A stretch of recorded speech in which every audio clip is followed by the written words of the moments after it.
Hello everyone, my name is Heather and I make videos all about cruising and travel. If that's something that interests you, I would really encourage you to subscribe. Subscribing is free. All it does is notify you every time my channel puts out a new video. I'd also like to encourage you, if you find this video interesting, helpful, informative, or enjoy it in any way, I would really appreciate it if you would give me a thumbs up. In today's video, I'm going to be giving you simple step-by-step instructions on how to plan an international trip. If you are a cruising fan and you plan on taking a cruise that leaves out of a different country than the United States, because this video is geared toward people in North America basically, and mostly citizens of the United States, because that's what I am. Stay tuned till the end, because after I give you these steps for international travel in general, I'm going to tweak it a little and give you a slightly different order on how to book things and in what order you should do things if you want to take a cruise. Like, say for example, you live in the United States and you want to take a cruise out of Europe or out of Japan or out of Australia or something like that. I'm going to put that at the end, and I will put chapters in the timeline down below so you could skip to the parts that you're especially interested in, and that if you're especially interested in an international cruise. Now technically all cruises are international, hold that thought, but that way you can skip to that part of the video.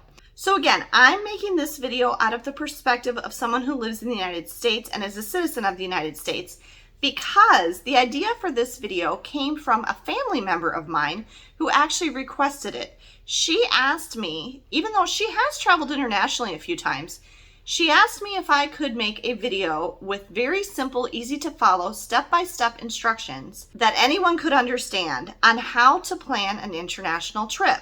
If you live in some country other than the United States, these same steps will probably apply to you, but you just might have to adjust them slightly based on your own country. Anytime you are planning a big trip, something that's going to be a big investment of money for you and maybe cost significantly more than you would normally spend on, say domestic travel, it's a really good idea to plan as far in advance as possible. Now, for any kind of international trip, I really do recommend that you start planning at least a year in advance, at least.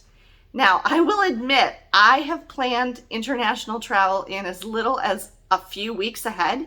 When we went to Europe in the summer of 2022, it was very last minute. I booked and planned that trip really last minute, and it is possible to do that, but it's going to be stressful and it's going to be much more expensive, particularly for airfare. We paid on that trip $2,600 each for our tickets for our flights to Europe and back. We flew from Minneapolis to Paris, and we actually flew back London to Boston and then back to Minneapolis. My son lives on the East Coast, so we were visiting. The person who asked me to make this video is interested in visiting family in Thailand. And I was looking at tickets to Thailand for when she was interested in going right now. And at the time I'm making this video, they ranged from about $1,200 round trip from Minneapolis to Bangkok to about $2,200. So when you're looking months and months in advance, the price was obviously lower than when I was booking a Europe trip last minute last year. Try to start planning your international trip as far in advance as you can. Okay, here are the 8 steps to planning an international trip. Step number 1, and this is true for cruises too, look at your passport. If you don't have a passport, you've got to get one. Even if you're taking a cruise out of the United States, there is the option to take what's called a closed loop cruise. So say I leave on my cruise from Miami and I return to Miami. Yes, technically you can get on that cruise with just a birth certificate, a certified copy of your birth certificate with this raised seal, but I don't recommend that. And most people in the travel industry would not recommend that. The cruise line will tell you it's okay. One time when we were waiting for my son's passport to come, I was prepared and I had his birth certificate ready because his passport had been renewed and it hadn't come yet.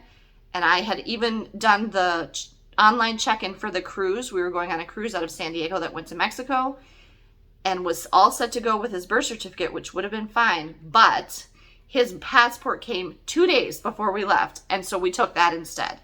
It is always better to have a passport, even if you don't have to, even if it's not technically required, it's better to have a passport anyway. I mean, even like you can travel by car into Canada with just a passport card. I'd still take the full passport book.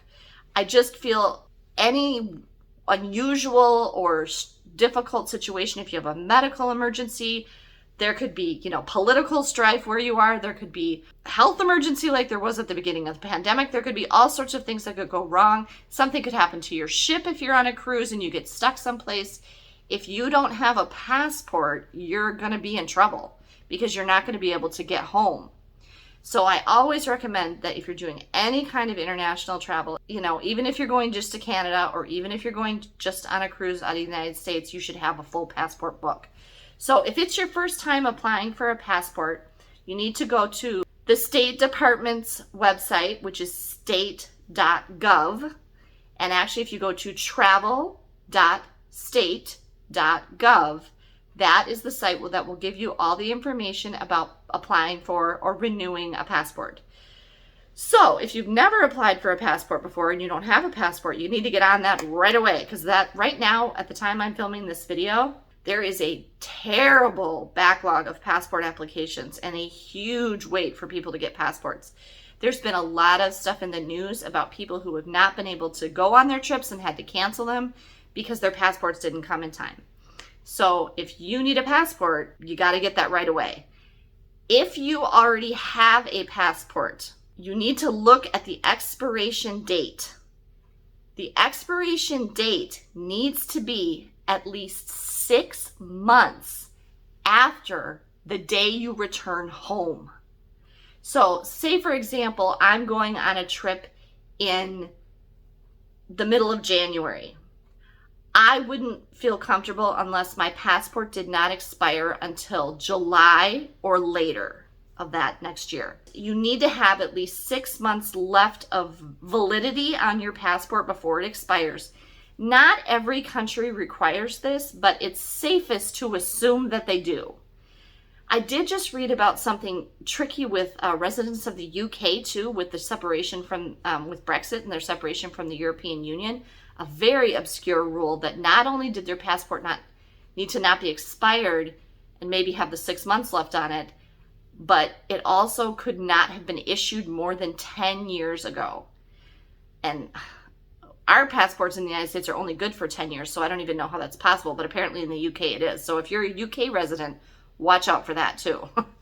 Okay, so number one thing you need to do is get your passport in order. Either get a passport or renew your passport if you need to. Step number 2 is to check the entry requirements, including vaccination requirements, for the country or countries that you're visiting. For example, if you're going to Africa or Southeast Asia, those are probably the two most common. You probably want to consult a travel clinic. If you look up like travel clinics near me, here where we live, we have Mayo Clinic in our area, and there's a good Mayo Clinic, infectious disease and travel clinic. And they can advise you as to what additional vaccinations you might need for that region. For example, when my son traveled to Morocco in North Africa, he had to get, I think it was a yellow fever vaccination. Some places will also require typhoid. You might need malaria, things like that. So these would be additional vaccinations for diseases that are prevalent in that place that we don't have on the regular schedule of, immunizations here in the United States. So that's something you definitely want to check into. Keep in mind, there are some places that do still require COVID vaccinations, and that could change at any time with new variants and the need for new boosters and things like that. Keep a close eye on that, because the requirements for COVID vaccinations changes all the time. I mean, keep checking it right up until the day of your trip. I know, like at the time I'm filming this, Australia and maybe New Zealand, I think, are still requiring COVID vaccinations. And some places might even still be requiring you to take a test and present a negative test. So keep that in mind. The other part of this entry requirements is many countries will require a visa for you to enter. And in some cases, getting a visa for a country can be quite complicated and difficult and take a lot of time. 2 countries that come to mind for this, well, 3. Russia, China, and Brazil are especially tricky. to get visas for. So if you're going to one of those countries and you're not planning like at least 6, 10, 12 months in advance, you might run into a problem. You need to look as far in advance as possible for what your entry requirements are for your countries that you're visiting, and make sure you get that visa taken care of early. With cruises, Baltic Sea cruises, usually if you, in the past when Baltic Sea cruises would make stops like in St. Petersburg, the cruise line would take care of the tourist visa that you would need for that, 1-day visit for you. But with everything going on with Ukraine and everything, cruise lines are not visiting Russia right now. So that's kind of a non-issue. But you also want to keep in mind, if your international trip is going to be in 2024 or later, that Europe is adding an additional requirement. It's not technically a visa. I can't remember what it's called. I'll put it down below. It's not in place yet. It'll become effective in 2024, but it's just a simple form you have to fill out, and you have to pay like $7 or $8. And I think it covers you for, I think it's up to 90 days that you can be in the Schengen region of Europe, which is a number of countries in Europe. The United States already has something like this for visitors from other countries coming to the United States. So this isn't anything unusual. Most countries actually have something like this. Europe has just been a little bit behind everybody else in implementing something like this to keep track of visitors is what it's for. So the easiest way to check these entry requirements for your country, for vaccinations, there's 2 possible ways you can check. One is to look at the CDC's website. A second way is to, as I said previously, call a travel clinic near you and ask, what are the current recommendations for vaccinations for this place? For entry requirements like visas and things like that, go to the State Department website, like I said before, and look up that particular country that you're visiting. There will be detailed information about what you need to enter that country. There will also be warnings or alerts if there's any reason you need to not visit or take caution when you're there or something like that. The other place that's extra good, if you want to go like one step further, is to go to the website for the embassy of that country, because sometimes they might have even a little more information than the US State Department has on their website. So those are the ways that you can check those entry requirements, because you want to make sure to take care of those as early as possible too, or you're not going to get in. Okay, step number 3 is your plane tickets. The ideal window for buying plane tickets to an international destination is 4 to 6 months in advance. So that's when you're probably going to find your best price. I've purchased tickets in that window. I've purchased international tickets far earlier than that, and I've purchased international tickets last minute. I talked in a previous video, which I'll link up here, about a viewer question about getting the best price on plane tickets. There's no magic to it. Plane tickets, the prices, airfare goes up and down literally daily. And what I always advise people is, when you see a price, be checking it for a while. And when you see a price that you're comfortable with and you can afford, just buy it. Don't drive yourself crazy trying to get a great deal or something. There's really not going to be great deals to be had right now because of a combination of factors. 2 of the big things that play right now are high prices for jet fuel and a worldwide pilot shortage, which is a real problem. You're really not going to find much for deals out there. So just find a price that you're comfortable with and buy it as soon as it's something you can afford and you like the flight, and, just go ahead and get it. One thing to keep in mind, though, is there are a lot more flight changes and flight cancellations these days than in the past. So you want to make sure you have the airline's app installed on your phone, so that you receive notifications if anything changes or happens with your flight ahead of time.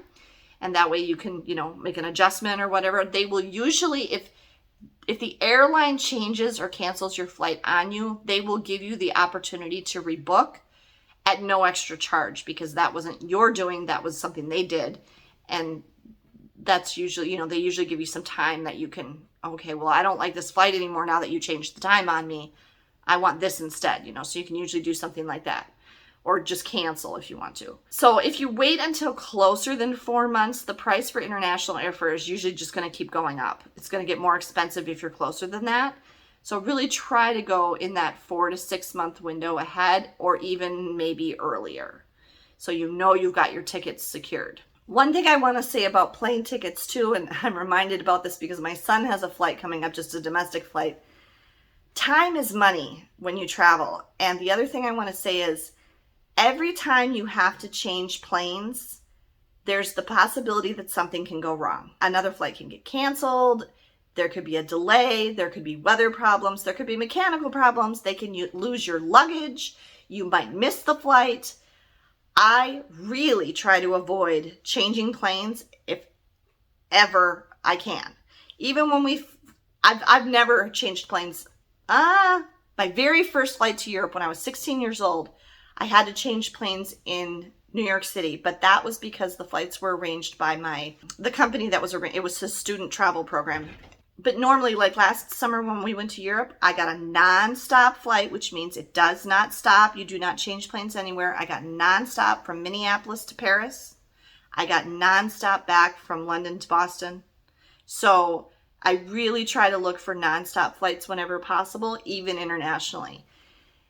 For like the sake of like flying to Asia, that can get tricky. But I would then advise, fly to the West Coast first on a domestic flight. Maybe even spend a day or two on the West Coast so you can kind of acclimate yourself to the time zone change. And then take a non-stop flight to the Asian city you want to fly to from the West Coast. So, just keep that in mind. And also, changing planes and having to have multiple stops can really add a lot of time to your travel day. It could be the difference between you get there in 8 hours or you get there in 26 hours, okay? So, you don't want to be spending 24, 28 hours flying places and sitting in airports and things like that. So Kayak is really good about this. When you search for flights on Kayak, you can see the cheapest flights, which are usually going to be the longest, and you can see the best, what they recommend, and you can see the fastest. Now, the fastest are usually going to be the most expensive, but again, time is money. If you don't want to waste time getting there, that might be your best option. A little side note, search for flights on Kayak, compare prices on Kayak, Expedia, Travelocity, any of those, but book your flight directly with the airline. I've talked about this before. Always book your flight directly with the airline, because if anything happens with that flight and you booked through a third-party website like Expedia or anything like that, they're not going to help you if your flight gets canceled or changes. You need to go with the airline, book directly with the airline. Step number 4, as soon as you book anything, so you booked a hotel, you booked a cruise, you booked the flight, the first thing you did, go buy travel insurance, okay? Do not buy travel protection from the airline, okay? It's a step in the buying process. No, just say no. Do not buy travel protection, cancellation protection from the cruise line. It's not going to cover you very well, and it's more expensive than travel insurance you can buy on your own. But especially if you have a pre-existing condition, you have only, I think, 14 days to book your travel insurance after you book the very first thing for your trip. So whether that be a cruise, a plane ticket, a hotel reservation, whatever it is, the first thing you do, you've only got 2 weeks from when you booked that. If you have a pre-existing condition like I do, if you want that covered, which for me, it's my heart, so that's kind of important. If you want that covered, you got to book that travel insurance within 14 days. If you don't have a pre-existing condition, you could book the travel insurance right up until the day before you go, honestly. But I still recommend booking your travel insurance as soon as you book your trip, because you might forget. It might get, in this excitement of going and doing all the other preparations, you might be halfway there and think, oh shoot, I never got travel insurance. And there are such horror stories of what happens to people when they don't buy travel insurance.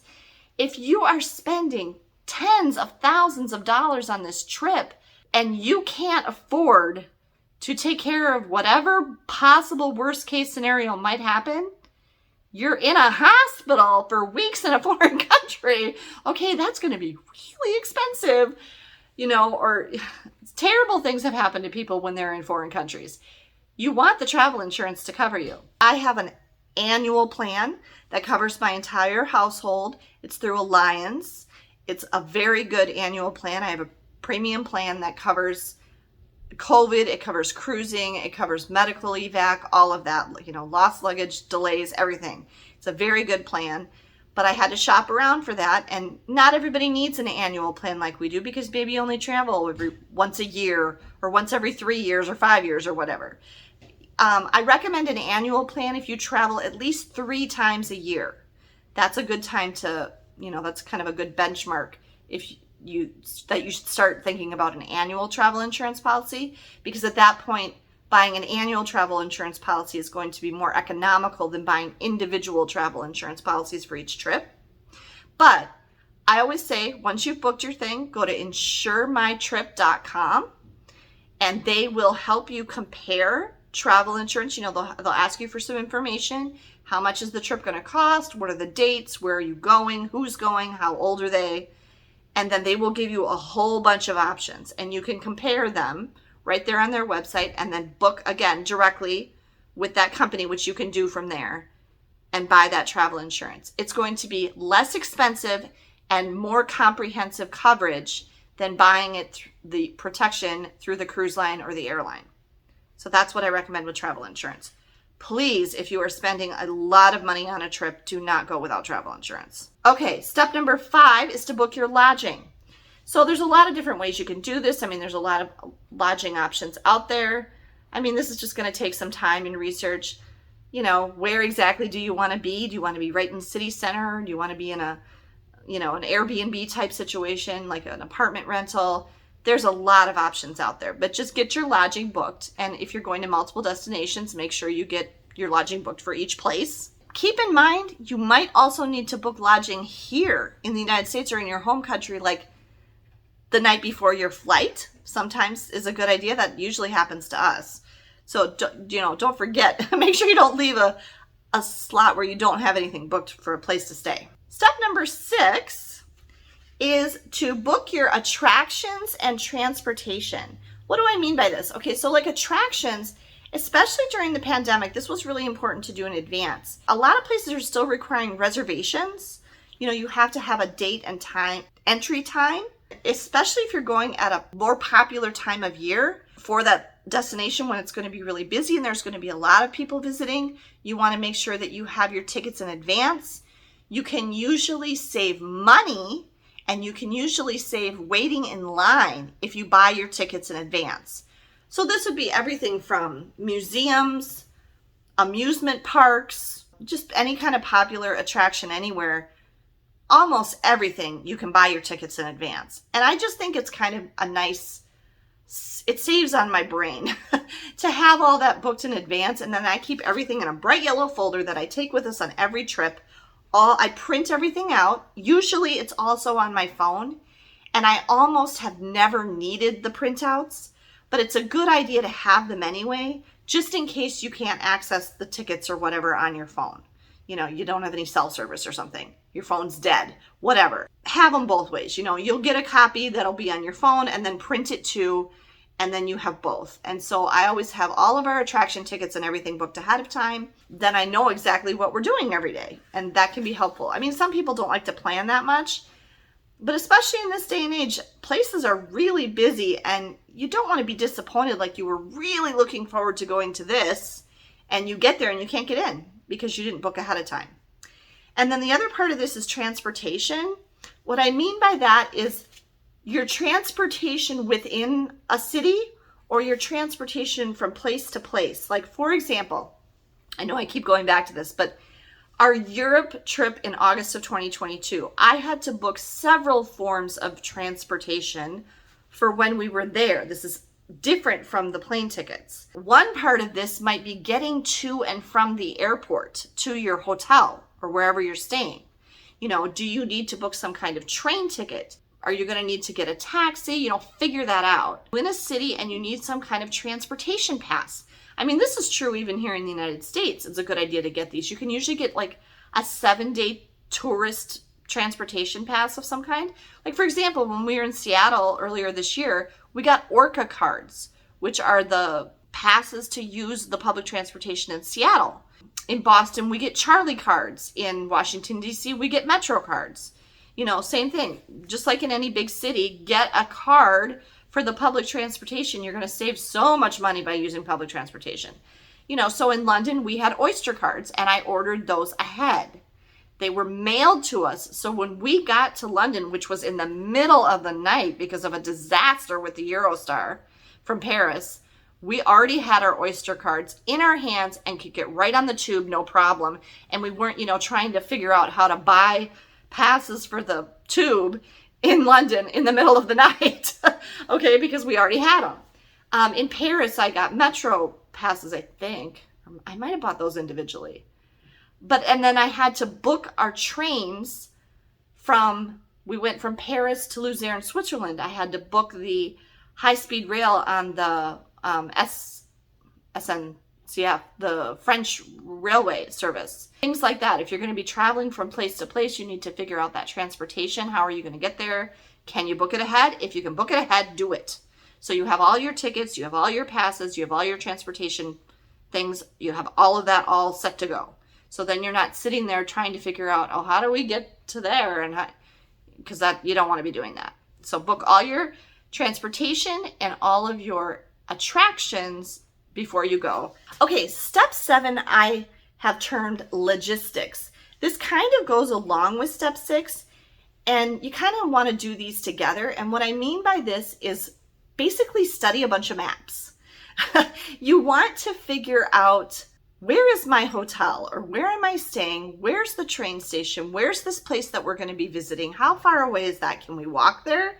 Do we need to take a bus? Do we need to take a taxi? Do we need to get on the subway? When is this place open? That's a big one. Is this place closed on certain days of the week? Because a lot of places are. Okay, museums might be closed on Mondays or something, or, this theater show is dark on Tuesdays, or whatever it is. Okay, check all those things, those little details. When is stuff open? How late is it open? Is there a night of the week that this is open later? Is there a day of the week that I can go to this place for free? That sometimes happens. And then how am I going to get there? What's a logical way? Like when we were in London, I planned each of our days logically. Okay, we're going to do these 3 attractions because they're close together. I even did this when we were in Seattle. We went to the Space Needle, the Museum of Pop Culture, and the Chihuly Gardens and Glass all on the same day because they're all in one little plaza and they're all within walking distance. And then we did the stuff on the waterfront in Seattle on a different day, all together because they were close together. So look at your maps, figure that out. Oh, we know we want to go to this, and this. We got tickets for those. Make sure that you're doing them in an order that makes sense so you're being efficient with your time and not making yourself travel all over the city or go to things in the wrong order or whatever. That's what I mean by logistics. This is something you can do considerably closer to your trip and you can take some time with it, but it's a really good idea to get all this stuff figured out, and write it down or type it up or something so you remember. Step number 8 is customs and etiquette. And this, again, is something you can kind of take your time researching in the weeks or days or months before you go on an international trip. And what I mean by this is learn about things that, if you didn't know them, could leave you in an embarrassing or even offensive situation. Things like this are tipping is a very American phenomenon. Many countries would be insulted if you tip, okay? That's something you want to research. Things like bowing out of respect in Japan, not shaking hands with someone or using your left hand in India, certain hand gestures. If you're going to be in a Muslim country and you're going to be visiting religious sites like a mosque or something, and even some places, temples and churches, women might need to dress a certain way. You might need to cover your arms, you might need to cover your ankles, you might need to cover your hair or your head. There's all sorts of things like that that could be customary and expected in certain countries that you visit that you want to make sure you don't do wrong, and leave yourself in a very awkward or uncomfortable situation, or even in a situation where you can't get into a place because you you don't have the right clothes on or something like that. So that's something that you can pretty easily research on your own, but it's a good thing to be aware of before you travel to any other country. Okay, so those are my 8 steps for planning an international trip, and I really hope this was helpful to you. Again, if you found this helpful, please be sure to give me a thumbs up. Now, I want to give you just a little bit of a tweak to this if you're planning to go on a cruise out of a different country. So, for example, say you're going on a Mediterranean cruise. Your ship is leaving out of Barcelona in Spain, okay? So, this is how I would plan that. You know, you're a U.S. citizen, you're flying to Barcelona, and you're going to go on a cruise. Let's just, for the sake of ease, we'll say that it's round trip to Barcelona. So, it starts in Barcelona, ends in Barcelona. Okay, this is what I would recommend for that situation, you know, or say you're going on a Norwegian Fjords cruise out of Amsterdam, you're going on a British Isles cruise out of Southampton, you know, you're going on a Japanese cruise, whatever. This would work for all of these, but I just want to tell you how the steps would be a little bit different for a cruise. Okay, so step 1, which is get your passport in order, that's going to be the same no matter what. Step 2, finding the entry requirements, also going to be the same no matter what. Although the cruise line may help you with that a little bit. The one place you'd have to watch out for is if you were leaving from a country that has some unique entry requirements. You got to make sure you have that covered. And like there's a thing with IATIS, the new requirement for Europe. I don't think I'm saying that right. But you have to put the first country you enter. Like for example, say you fly to Rome, but then you're going to go on a cruise out of Spain. The first country you enter would be Italy, not Spain. So you have to make sure you're careful with that. That's still going to be the same, but the cruise line may give you some guidance with that. Then the third thing you would do is book your cruise. Instead of booking your plane tickets next, you'd want to book your cruise next because you need to know when your cruise is, okay? I would also recommend, especially for an international cruise, that you always fly into your embarkation city of your cruise a day or 2 or more prior to the cruise.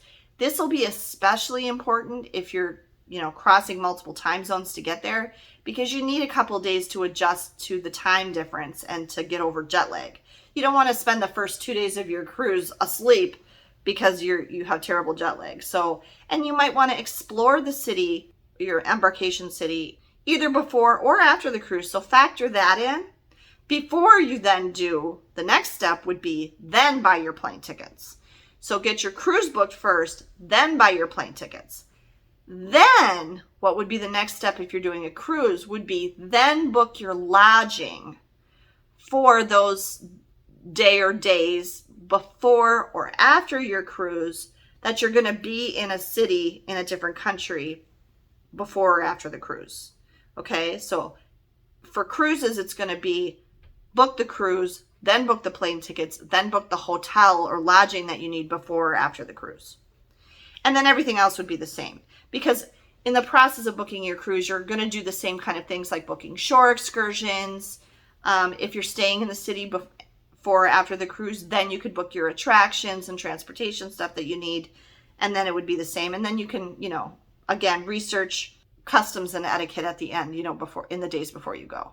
So I just wanted to clarify that for going on a cruise out of a different country, it's going to be a little bit different than if you're just doing a land-based international trip. Okay, I really hope this was helpful to everyone and that you got a lot of helpful information that you can use when you're planning an international trip from this video. If you have any questions, please leave them in the comments below. I always answer my viewers' questions within reason in the comments below the videos. And if you have an idea for another video that you want me to make that you think would be helpful to you, leave me that in the comments too. Thank you so much for taking the time to watch this video. I really appreciate your support. If you're interested in travel content like this, I would really encourage you to subscribe to my channel. I have over 720 videos on my channel to date.